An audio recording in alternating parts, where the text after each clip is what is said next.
सबके घर में माँ, बहन, बेटी होते ही हैं। उनकी हंसी से घर रोशन होता है।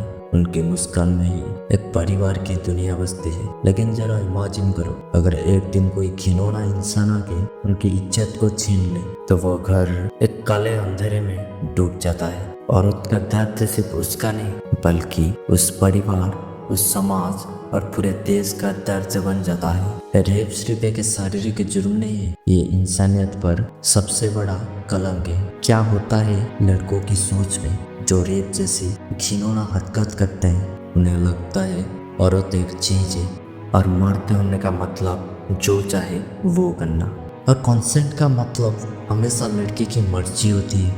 उस शब्द का मतलब आजकल के लड़कों को नहीं पता है, पर सच ये है कि ना का मतलब हमेशा ना ही होता है। चाहे वो आपका दोस्त हो, गर्लफ्रेंड हो या पत्नी ही क्यों ना हो, बिना मर्जी के कुछ भी करना सिर्फ जुर्म नहीं, पाप होता है। अब बात लड़कियों की, गलती उनकी भी होती है। कभी कभी गलत ट्रस्ट कर लेती है, सोशल मीडिया पर स्ट्रेंजर्स पर भरोसा कर लेती है, कभी अपनी सेफ्टी को इग्नोर करती है तो कभी चुप रहती है, रिपोर्ट करने से डरती है। लेकिन याद रखो, गलती और जुर्म अलग होते हैं। गलती लड़की की हो सकती है लेकिन जुर्म सिर्फ उसका है जो जबरदस्ती करता है। समाज का फर्ज ये है कि बचपन से ही बच्चों को इज्जत और इंसानियत सिखाए। हर एक स्कूल में सेक्स एजुकेशन और जेंडर इक्वालिटी की शिक्षा दी जाए। लॉ सिस्टम इतना स्ट्रांग हो कि जुर्म करने से पहले ही इंसान की रूह काम उठे। और सबसे बड़ी बात, जब भी कोई लड़की विक्टिम बनती है, समाज उसका ब्लेम करने के बजाय उसका सहारा बने। जब तक समाज अपनी जिम्मेदारी नहीं समझेगा